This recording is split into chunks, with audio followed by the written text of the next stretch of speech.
The moment an avoidant realizes you're not coming back, not breaking your silence, and not playing their games anymore, their entire psychological framework collapses. What follows is a predictable yet fascinating sequence of behaviors as they cycle through denial, panic, manipulation attempts, and eventually forced self-reflection. Your permanent silence becomes the catalyst for the most uncomfortable growth period of their entire life. The testing phase intensification. First, they convince themselves that your silence is just another temporary phase they can wait out or manipulate their way through. They start testing your resolve with increasingly desperate tactics disguised as casual contact attempts. They might send innocent messages about returning your belongings, ask mutual friends to check on you, or create manufactured emergencies that used to guarantee your attention. When these initial tests fail, they escalate to more obvious manipulation attempts. They might reach out during holidays, your birthday, or other emotionally significant dates, banking on your sentimental feelings to break your silence. They're still operating under the assumption that you're playing hard to get rather than genuinely done with them. The testing phase can last months because their ego can't accept that someone actually walked away from them permanently. They keep expecting you to crack, to miss them enough to reach out, or to eventually forgive them and return to the familiar pattern of pursuit and withdrawal. The panic and desperation stage. When they finally accept that your silence isn't strategic but permanent, they enter full panic mode. This is when they realize they've actually lost something irreplaceable, rather than just temporarily misplace something they could retrieve whenever convenient. The reality that you've genuinely moved on triggers their deepest abandonment fears. During this stage, they might break their own rules about emotional vulnerability and reach out with surprisingly honest messages about missing you, regretting their behavior, or realizing what they lost. These communications are often raw, desperate, and completely unlike their usual emotionally controlled persona. They might also start making grand gestures that feel completely out of character, showing up at places they know you'll be, sending flowers or gifts, or making public displays of regret through social media or mutual friends.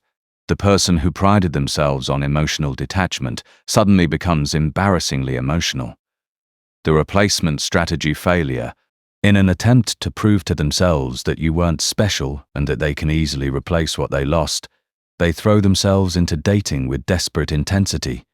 They might start relationships quickly, often with people who share similar qualities to you, trying to recreate the connection they destroyed. These replacement relationships inevitably fail because they're constantly comparing new people to you and finding them lacking.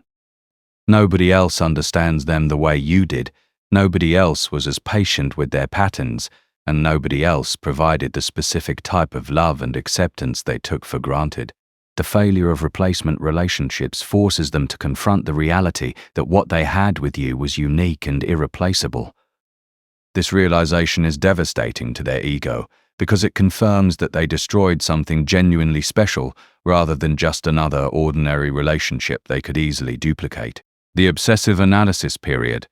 Unable to move forward and unable to go back, they enter an obsessive analysis phase where they replay every moment of your relationship, trying to understand where everything went wrong and what they could have done differently. They dissect every argument, every moment of distance, every time you tried to communicate your needs.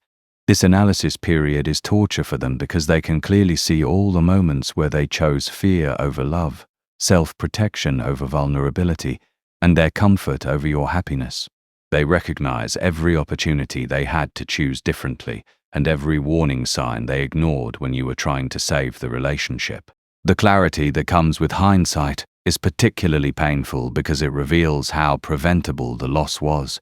They start to see that you weren't asking for the impossible. You were asking for basic emotional availability and consistency that they were capable of providing but chose not to. The bargaining with the universe phase. They enter a strange bargaining phase where they fantasize about scenarios where they could win you back or prove they've changed. They might start working on themselves genuinely for the first time, hoping that personal growth will somehow magically bring you back into their lives. During this phase, they might pursue therapy, read self-help books, or make dramatic lifestyle changes, all while secretly hoping you'll somehow notice their transformation and give them another chance. They're not changing for themselves.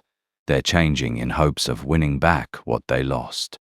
This bargaining often includes elaborate fantasy scenarios where they imagine running into you and impressing you with their growth, or situations where you need their help and they get to demonstrate how much they've changed. These fantasies become a form of emotional torture because they highlight how impossible reconciliation actually is. The stalking from a distance behavior. Unable to contact you directly but unable to let go completely, they resort to monitoring your life from whatever distance they can manage. They might keep tabs on your social media, ask mutual friends for updates, or drive by places they know you frequent, all while maintaining the pretense that they've moved on. This distant stalking behavior feeds their obsession, while protecting their ego from having to admit they want you back. They can stay informed about your life without having to face the vulnerability of actually reaching out and risking definitive rejection. The information they gather through this surveillance usually makes them feel worse rather than better, especially when they see evidence that you're thriving without them. Every sign of your happiness without them is another confirmation of their irrelevance in your new life. The forced self-confrontation. Eventually, your permanent silence forces them into the most uncomfortable period of their lives, genuine self-reflection about their patterns, their fears, and their capacity for intimacy. Without you there to blame, chase, or focus on, they have to turn inward and examine their own contribution to the relationship's failure. This self-confrontation is often the first time they've ever been forced to examine their avoidant patterns objectively. They start to see how their behavior affected not just you, but every relationship they've ever had. The pattern becomes clear, and they realize they're the common denominator in all their relationship failures. The acceptance and regret integration. Finally, they reach a stage where they accept that you're gone permanently and begin integrating the regret into their identity. This doesn't mean they stop missing you or wishing things were different, but they stop actively trying to change the outcome and start learning to live with the consequences of their choices. Your permanent silence becomes the teacher they never wanted but desperately needed. It forces them to confront every truth they spent years avoiding and every choice they made that prioritized their comfort over genuine love.